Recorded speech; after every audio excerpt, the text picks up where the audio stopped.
The captain's wings were the size of a thumbnail, 4.5 centimeters of gold-plated metal, 2 swept wings flanking a small shield. The word captain, embossed in letters so fine you'd need daylight and reading glasses to make them out. They sat in the breast pocket of Marcus Webb's navy jacket, which was folded inside a garment bag hanging from his left hand, as he walked through the lower level of Hargrove International Airport at 8:47 on a Tuesday evening in mid-October. He wasn't in uniform. That was the detail, the small, quiet detail that would set everything in motion. Marcus Webb was 41 years old, 6 feet even, with close-cropped natural hair going silver at the temples and the unhurried walk of a man who had spent 20 years arriving at airports 3 hours before everyone else. He wore dark jeans, clean white sneakers, and a slate-gray hoodie with the words Alcorn State University across the chest, his alma mater, the school that had given him his first flight scholarship at 18 years old. The garment bag in his left hand held his uniform. 4 striped captain's epaulettes, a pressed white shirt, navy trousers with the gold piping, and the cap he had worn 6,400 times. The bag's zipper had blown out that morning. Not dramatically. No catastrophic failure. No explosion of fabric across the kitchen floor.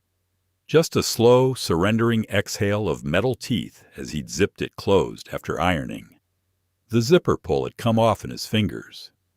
He'd stood there a moment, holding the small piece of metal, then gone to the garage, found a bungee cord, looped it around the bag's handle, and moved on. He was Marcus Webb. He had logged more than 18,000 flight hours. He had captained aircraft from Hargrove International to Tokyo, to Lagos, to Sao Paulo, to every hub on the continent. A broken zipper was not a problem. It was a Tuesday. He was due at Gate B-19 for a pre-departure briefing at 9:30 p.m. Flight 247, Hargrove to Seattle-Tacoma, departing 11:15. 142 passengers. His first officer was Dana Reyes, 29 years old, sharp, efficient, 2 years from her own captain's seat. He liked her. She kept a clean cockpit and asked precise questions. Marcus had parked in the employee lot at 8:41, swiped his crew badge at the external gate, and was now walking toward the crew operations corridor, the staff-only access route that ran below the public terminal, connecting the employee entrance to the airside hub where pilots checked in, received weather briefings, reviewed flight plans, and collected final documentation before boarding. The corridor entrance was a gray door. Authorized personnel only, crew and operations staff. Standing in front of it, arms crossed, was Derek Hollins. Derek Hollins was 52 years old. He had worked at Hargrove International Airport for 19 years. He was the terminal operations supervisor for Concourse B, a title earned through genuine diligence and an aggressive tendency to document rule violations that other supervisors let slide. He had a neat mustache, steel-rimmed glasses, and the posture of a man who had never quite forgiven the world for not granting him more authority than it had. Tonight, Derek was in a bad mood. The 7:15 connection from Dallas had arrived 22 minutes late, cascading into a gate conflict that sent 3 ground crew workers scrambling and generated 4 incident reports he'd have to clear before midnight. A catering truck had taken a wrong turn on the tarmac and blocked a fuel vehicle for 11 minutes. 11 minutes he had personally documented, time-stamped, and flagged. And now he was standing at the crew corridor door because the access panel had been throwing an error code for the past hour, requiring him to manually verify crew credentials until maintenance could fix the reader. He saw the man in the hoodie from 40 feet away. What? Derek Hollins saw. A black man in his 40s, casual clothes, carrying a large bag, moving with purpose toward a restricted door at 8:48 p.m. What Derek Hollins did not see, the crew badge clipped to the inside of Marcus's hoodie pocket, the garment bag with 4 gold stripes, the 18,000 hours, the 20-year career.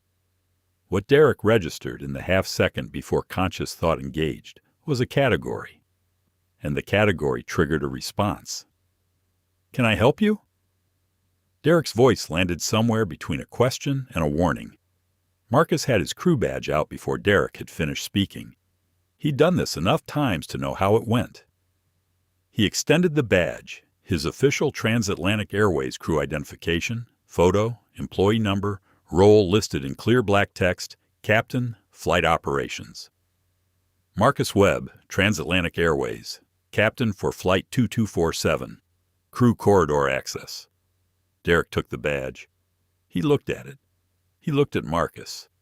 He looked back at the badge. "You're in civilian clothes." "My uniform bag has a broken zipper," Marcus said. He kept his voice level. He had kept his voice level in more difficult rooms than this. "It's in the bag. I'll be changed before I reach the gate." Derek turned the badge over in his hand. The badge was genuine. Holographic seal, QR code, Transatlantic's official crew certification mark. It was the same badge Marcus had used to enter this corridor 347 times in 4 years. "This corridor is for authorized crew only," Derek said. "I'm authorized crew," Marcus said. "The access reader's down. I need to call this in." Marcus checked his watch. 8:49 p.m. He had time. Briefing wasn't until 9:30. "That's fine," he said. "Call it in." This was where it should have ended.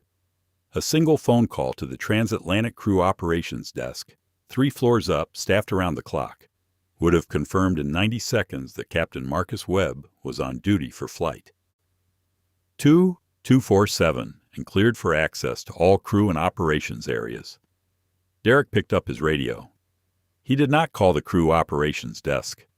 He called Amber Nkosi, the junior operations coordinator stationed at the Concourse B security checkpoint, and asked her to come assist with a situation at the crew corridor door.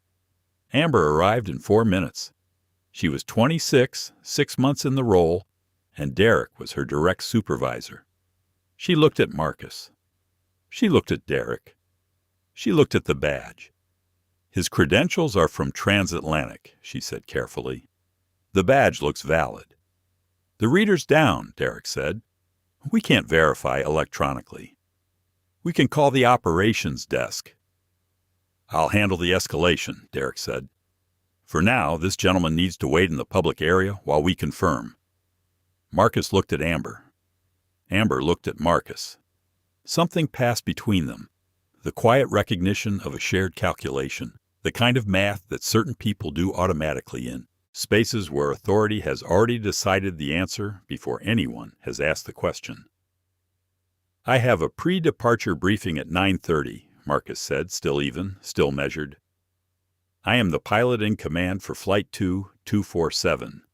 If there's a delay in verification, I need that communicated to gate operations immediately." "We'll get to that," Derek said. "I need you to make that call now," Marcus said. Derek's jaw tightened. "Sir, I need you to step back from the corridor door." At 8:53 p.m., 142 people had already checked in at Gate B-19 for Flight 2247. They settled into their seats at the gate, scrolled their phones, bought overpriced coffee, checked their watches. None of them knew that the man who would carry them safely to Seattle was standing 70 yards away in a plastic chair, being told to wait. Derek Hollins was not, in his own estimation, a racist man. He had black colleagues he respected. He had voted twice for a black city councilor in his district. He had attended the mandatory unconscious bias training 4 years ago and checked all the boxes on the feedback form. He did not consider himself to have treated the man in the hoodie differently than he would have treated anyone attempting to access a secure corridor in civilian clothes with a non-functioning reader. This is what Derek told himself as he walked Amber back toward the checkpoint and instructed her to keep an eye on the situation while he documented the interaction. What he did not tell himself, what he could not tell himself, because the thought lived in a place he had learned not to examine, was that 3 weeks ago, a white woman in a transatlantic polo had walked up to this same door, and he had held it open for her without asking to see her badge at all. He hadn't thought about her badge. The visual had been sufficient. The category had been sufficient. He had not documented that interaction. He documented this one. At 8:54 p.m., Derek Hollins entered the following into the Concourse B incident log. Unverified individual claiming crew status attempted access to staff corridor. Civilian dress. Access denied pending verification. Individual asked to wait in public area. He did not note the badge, did not note the crew ID number, did not note the flight number the man had given him. He closed the log and went back to his gate conflict reports. Marcus Webb sat in one of the plastic chairs near the corridor entrance, garment bag across his knees, phone to his ear. He was calling Dana Reyes. She picked up on the second ring. Captain Webb, I'm at the gate already. Weather briefing's ready when you are. Showing some light turbulence over the Cascades, but nothing significant. Dana, he said, I need you to call crew operations and let them know I'm being held up at the Concourse B crew corridor. The operations supervisor is declining access. I need someone from Transatlantic to come down here personally. A pause. Held up how? The access reader is down. The supervisor doesn't believe my credentials are valid. Another pause, longer this time. I'll call right now. Thank you. He ended the call. He sat back and opened the top portion of the garment bag, the functioning end, and removed his captain's cap. He turned it over in his hands. 4 gold stripes, the transatlantic crest on the front. He'd bought this cap 12 years ago, the day he was promoted, and had worn it across 6 continents. He set it on the seat beside him, and he waited. What he did while he waited, he kept his breathing even. He kept his expression neutral. He did not look at Derek Hollins. He did not perform indignance or suffering for a watching audience. He simply existed in the space with the same precision he brought to everything, exact, contained, and fully present to what was happening. He had been here before. Not this corridor, not this airport, not this particular man. But this moment. He had been in this moment before, in different clothes, in different rooms, at different stages of a career that had asked him repeatedly to prove what other people were simply assumed to possess. He was still here. He was still flying. The cap sat beside him on the plastic chair, and the 4 gold stripes caught the terminal's fluorescent light. Dana Reyes called crew operations at 8:56 p.m. The coordinator who answered was Phil Garner, 38 years old, 16 years with Transatlantic, the kind of calm institutional voice that airports run on.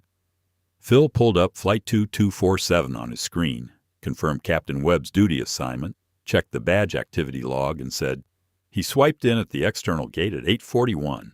His badge is active and valid. Who's the ops supervisor holding him? Derek Hollins, Dana said. Phil's typing paused. I'll send someone down. He called Derek's radio directly. Derek, this is crew ops. We've confirmed Captain Marcus Webb for Flight 2247. His credentials are valid. He's cleared for corridor access. Derek's response came back through the radio. I'll need that in writing before I clear him through. Phil blinked. In 16 years, he had never been asked to provide written authorization for a crew member to walk through a door that the crew member's badge already authorized. Derek, his badge authorizes access. The verbal confirmation is the protocol. The reader being down is exactly why I need it in writing. I'm following protocol. Phil set down the radio. Then he called his supervisor. By 9:08 p.m., the following people had been notified about the crew corridor situation. Dana Reyes, first officer, standing at gate B19 with 47 boarding passengers watching her with increasingly anxious expressions.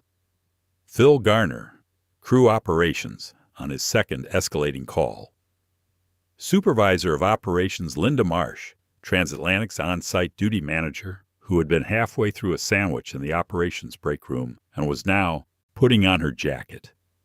And Marcus Webb, sitting in the plastic chair, watching the clock move from 9:08 to 9:09 to 9:10.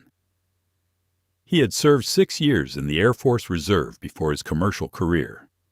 He had flown C-130s, had served 2 deployment rotations, had learned, in the specific, definitive way that military service teaches certain lessons, that rage was a luxury unavailable to people who needed to think clearly.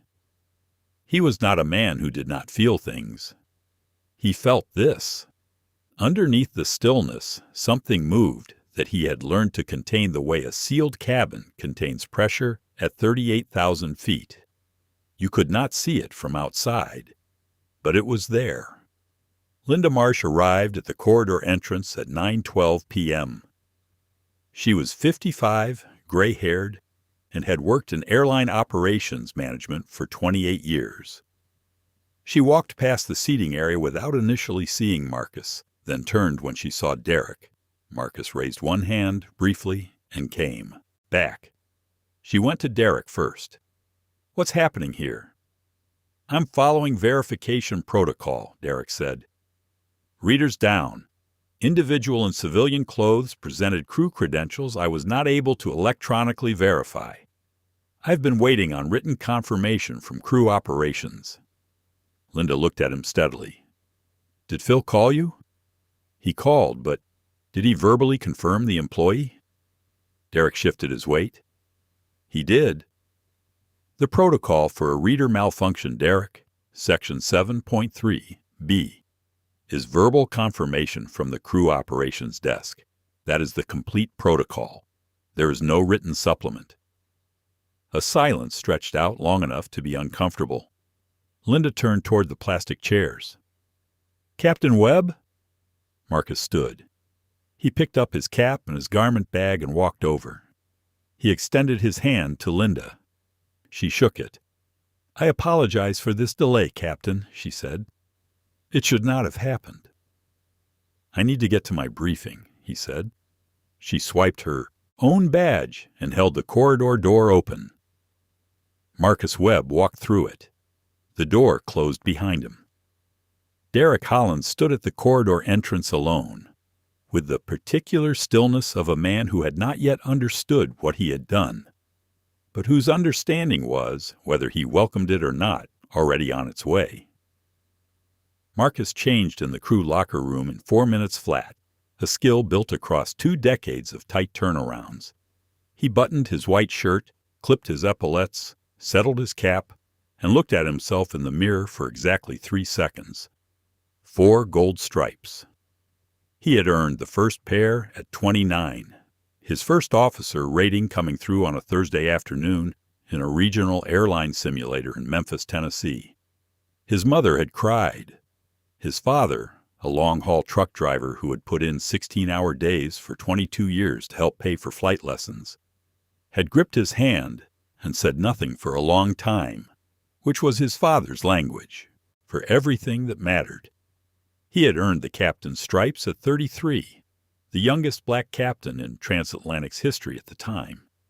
That record had since been broken by a 29-year-old out of Atlanta, which made Marcus Webb quietly, genuinely proud, in a way he found difficult to explain to people who'd grown up never believing a door was locked. He straightened his cap and walked to the briefing room. Dana Reyes looked up when he walked in. She had the weather charts spread across the table, 2 coffees waiting, and the composed expression of someone who had been professionally contained for the past 30 minutes and was deeply relieved to stop performing it. "Captain." "First officer." He sat down, picked up the coffee. "Walk me through the Cascades." They ran the briefing with the clean efficiency of 2 people who trusted each other's competence. Weather, fuel load, alternates, performance data. The conversation moved in the precise, technical language of the flight deck, a language that had no room for what had happened in the corridor. And so for the next 40 minutes, Marcus set it aside. Not forgotten. Set aside, the way you secure a loose item in the cabin. You don't ignore it. You contain it. You return to it when the immediate work is done. At 10:18 p.m., Marcus and Dana walked to Gate B-19. At 10:27 p.m., Marcus stepped onto the flight deck of Transatlantic Flight 247 and sat down in the left seat. He ran his hands across the overhead panel. His hands knew this cockpit the way a musician knows an instrument, without thought, without effort, with the fluency that only comes from 10,000 repetitions. Through the windshield, the lights of Hargrove International spread out below in the darkness. Blues and greens and whites. The controlled geometry of a place built entirely around the precise, urgent business of going somewhere. Everything was where it was supposed to be. Flight 247 departed at 11:22 p.m., 7 minutes late. The delay was logged officially as a late crew connection. Marcus made a smooth departure from runway 28L, turned northwest on his cleared routing, and climbed through 10,000 feet into a clear night sky over central Texas. He handed over to Dana at cruise altitude, leaned back slightly in the left seat, and let himself, for the first time since 8:53 p.m., be exactly as angry as the situation warranted. He had been flying commercially for 20 years. He had been questioned at crew access doors before, twice, maybe 3 times in his career, always in civilian clothes, always when a reader was down or a new guard was on shift. He understood that protocol existed for real reasons. What he had never been able to make peace with, what he would not make peace with tonight, was the specific quality of Derek Holland's certainty. The way he had taken the badge and held it at a slight distance, as though proximity might be contagious. The way he had said, "Sir, I need you to step back from the corridor door," with the calm conviction of a man who believed he was doing the world a service. The way he had overruled Amber, young, perceptive Amber, who had looked at the badge and immediately said the right thing, without hesitation, without consideration. Marcus reached into his jacket pocket and pulled out a small notebook, a habit from his Air Force years when everything got written down, because in the air, memory was not a sufficient system. He opened it to a blank page. He wrote the date, the time, Derek Holland's name, the badge number he'd read from Derek's lanyard during the 40 minutes he'd had nothing else to look at, the exact sequence of events, the precise words used, the timestamps. Then he wrote, Linda Marsh confirmed Section 7.3, B. Verbal confirmation from crew ops constitutes complete authorization. Derek received verbal confirmation from Phil Garner at approximately 9 p.m. He refused it. His refusal was not protocol. It was discretion disguised as protocol. He wrote, Amber and Cosi suggested calling crew ops. Overruled by Derek. He wrote, 3 weeks ago Tuesday, white female crew member in transatlantic polo. Derek held the door without checking credentials. I saw this because I was exiting the building as she entered. I remember it specifically because I noted the contrast. He closed the notebook. He looked out at the sky, the specific deep blue that exists only at 36,000 feet in clear air, a shade with no name in ordinary human experience. He had not yet decided the full shape of what he was going to do. But he had the record. He always had the record. Flight 2247 touched down at Seattle-Tacoma at 1:47 a.m. Pacific Time. Marcus taxied to the gate, ran his shutdown checks, thanked Dana for a clean flight, filed his post-flight documentation, and called Claudette from the car service pickup area outside arrivals.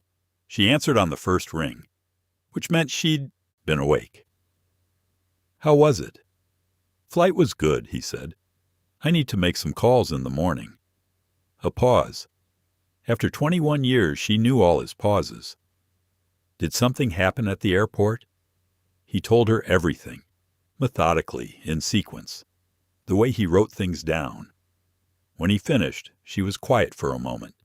"What are you going to do?" "I'm going to file formal complaints," he said. "Transatlantic HR and Compliance, the FAA, the Airport Operations Authority." "Good," she said. And then, "Marcus?" "Yeah." "The way you just told me all of that, every timestamp, every name, every detail. You carry that notebook in your head even when you don't have the notebook in your hand. That is not an accident. That is a skill you built for exactly this reason. Don't you dare let anyone tell you that precision is the wrong response."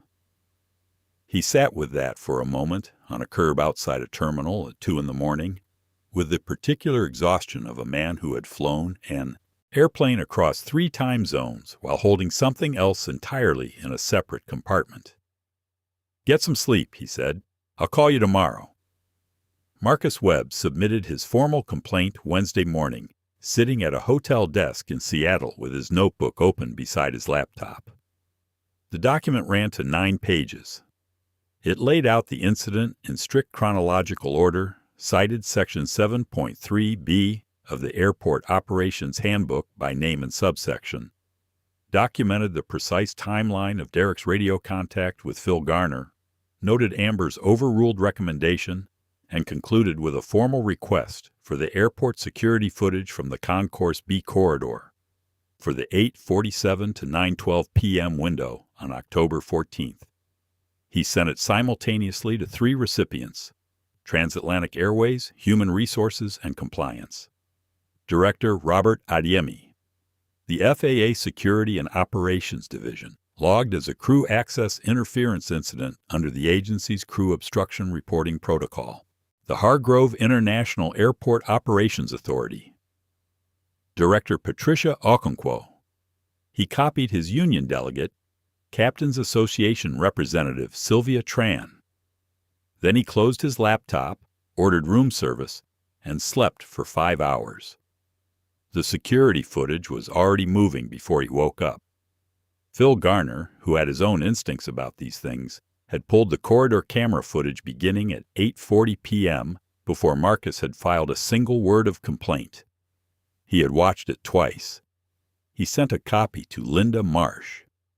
Linda Marsh, 28 years in operations management and a precise understanding of what a liability looked like, forwarded it directly to Robert Adeyemi at 11:47 p.m.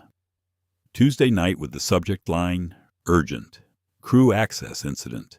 Flight 247. The footage showed everything.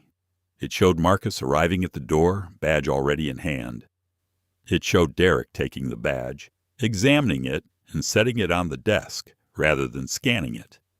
It showed the 4-minute gap during which Derek made no attempt whatsoever to call crew operations. It showed Derek taking out his radio, the call to Phil Garner, and then deliberately turning the radio volume down. It showed Amber suggesting the operations desk and Derek cutting her off.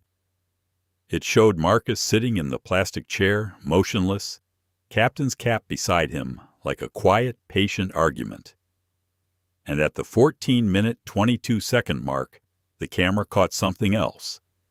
In the background, at the far end of the concourse, a white male crew member in a partial uniform walking toward a different access point. Derek's eyeline followed him. Derek swiveled his own badge, opened the door, and nodded the man through. While Marcus Webb, with a valid crew badge, sat 30 feet away in a plastic chair. Robert Adeyemi watched the footage 4 times. Then he scheduled an emergency review for the following Thursday. Derek Hollins learned about the complaint on Wednesday afternoon when his email produced a notice that he had been placed on administrative leave pending an internal investigation into a crew access incident on October 14th.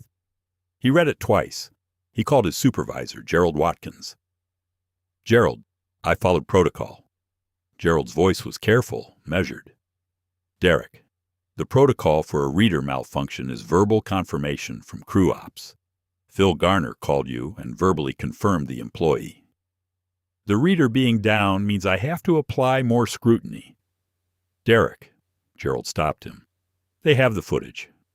The line went quiet. Derek sat in his car in the staff parking lot and looked at the space between his hands and the steering wheel. He had documented everything. He had been careful. He had applied the rules. What he had not yet confronted was the thing the footage was now forcing toward him with the slow, inevitable pressure of something that had been true long before the camera recorded it, that he had applied the rules to one man and not to another, that the difference between those two men was not the clothing they wore, not the validity of their badges, not their manner or their words, that the difference was something Derek had told himself for 19 years he did not see. For the first time in 19 years of performing fairness, Derek Hollins sat alone with the possibility that the performance had not been the same thing as the reality. The possibility sat in his chest like a stone. He did not move for a long time. The formal investigative review was held the following Thursday in a fourth-floor conference room in the Hargrove International Airport Administrative Building. Present, Director of Compliance Robert Adeyemi, Airport Operations Director Patricia Okonkwo, Transatlantic HR Director Selena Burke, Union Delegate Sylvia Tran, and Marcus Webb in his full captain's uniform, 4 gold stripes, cap on the table in front of him. Derek Hollins was not present. His union representative attended in his place. The footage was played twice. Marcus's written account was read into the record. Phil Garner gave a brief statement. Linda Marsh confirmed the protocol provision and its intended application. Amber Nkosi, who had submitted her own account voluntarily and without prompting, wrote the following. The employee's badge appeared valid to me. I suggested calling crew operations. I was told the escalation would be handled by my supervisor. I should have gone over his head. I didn't. I'm sorry for that. At the close of the review, Patricia Okonkwo turned to Marcus. She was 60 years old, sharp-boned, with a voice shaped by 4 decades of making rooms pay attention. Captain Webb, we have reviewed the footage, the documentation, and every statement submitted. There is no ambiguity in this room about what occurred or why. I want to ask you directly, what outcome are you seeking? Marcus looked at his hands for a moment, then back up. I'm not here to end a man's career, he said. I'm here to make sure this doesn't happen to the next person who walks through that door wearing a hoodie and 4 gold stripes in a bag. I want structural change. I want Section 7.3b rewritten so it cannot be applied as a discretionary tool. I want mandatory retraining for every concourse supervisor in this facility. I want this incident logged in the FAA's National Pattern Database, so if anything resembling it happens again in this airport system, it generates a flag automatically. He paused. And I want Amber Nkosi formally recognized for her conduct. She identified the right course of action under direct supervisory pressure and submitted a truthful account voluntarily. That matters, and I don't want it lost in the paperwork. The room was quiet for a moment. In 23 years of investigative proceedings, Patricia Okonkwo had never once heard a complainant pause to request formal recognition for a junior employee's integrity. She looked at Marcus for a long moment. Then she wrote something down. Done, she said. All of it. Derek Hollins returned from administrative leave 6 weeks later. He came back to a different position, reassigned from supervisory operations to logistics coordination, a role that did not involve crew access management or authority over junior staff. He spent those 6 weeks in the kind of private accounting that some people do and some people refuse entirely, the kind that changes everything or nothing depending on the person. He watched the footage himself, once when it was sent to him as part of his formal HR review process. He made himself watch the entire 14 minutes and 22 seconds, including the part where he waved the white crew member through without checking a single credential. including the part where Marcus Webb sat in the plastic chair, captain's cap beside him, still and precise and waiting. He did not fast forward. He did not look away. When it was over, he sat at his kitchen table for a very long time. Then he looked up the name of the unconscious bias consultant Transatlantic was bringing in to lead the mandatory supervisor retraining. He called that person directly and asked to be scheduled in the first session. The consultant asked why he wanted to go first. Derek said, "Because I've been waiting long enough to understand something I should have understood a long time ago." The access protocol at Hargrove International Airport was formally amended on November 3rd. Section 7.3b was rewritten with language that closed every interpretive gap. In the event of a card reader malfunction, verbal confirmation from the crew operations desk or any senior airline operations manager constitutes immediate and complete authorization for crew corridor access. No additional verification may be required by supervisory staff. Access must be granted within 3 minutes of verbal confirmation. Failure to comply constitutes a protocol violation subject to formal review. The amendment was unambiguous, deliberately so. It was adopted by 3 other airports in the regional consortium within 60 days, triggered by the FAA's national flag, which surfaced 2 similar crew access incidents at other facilities within the preceding 14 months. The FAA issued a formal advisory recommending all airport authorities review their crew verification protocols with specific attention to consistency of application across staff demographic groups. Transatlantic Airways launched a mandatory supervisor retraining program covering crew recognition, access protocols, and bias-aware decision-making. Every concourse supervisor across 12 hub airports completed it by December 15th. The training was developed in direct collaboration with the Captains Association at Marcus's suggestion and included a documented case study, names changed, identities protected, drawn from October 14th. Amber Nkosi's formal commendation was entered into her personnel file with a note from Director Patricia Okonkwo. Ms. Nkosi demonstrated sound professional judgment and personal integrity under significant supervisory pressure. She identified the correct course of action immediately, communicated it clearly, and subsequently provided a truthful voluntary account with no prompting. This is precisely the conduct this organization asks for and does not always receive. 3 months after the incident, Amber was promoted to Senior Operations Coordinator. She took the role and in her second week personally rewrote the onboarding manual for junior operations staff to include a section titled, "When Your Supervisor is Wrong." She wrote the section from memory. Marcus Webb flew to Seattle 4 more times that autumn. Each flight, he sat in the left seat and did the same work he had always done, checking fuel loads, reading weather, talking his first officers through decisions, keeping 140 or 180 or 212 people safely suspended between 2 points on the map. In January, Transatlantic's chief training officer asked whether he'd consider a secondment as a check captain, the pilot responsible for evaluating and certifying other captains. It was a role he'd been informally offered twice and had declined both times, preferring the line flying. He accepted this time.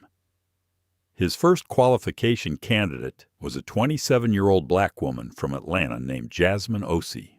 4 years with Transatlantic, technically excellent, 2 months from her captain's check ride. She was slightly rigid under pressure, the specific rigidity that develops in people who have spent years in environments where a single mistake might remove them entirely. Marcus recognized it. He had worn that rigidity himself once, a long time ago, and had slowly learned to exchange it for something more durable. After her first evaluation flight, they sat in the briefing room.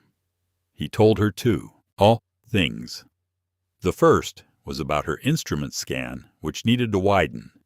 She was narrowing her focus under stress, and that was a technical correction with a technical fix. The second was about the notebook. "Write everything down," he said. Every incident, every name, every timestamp.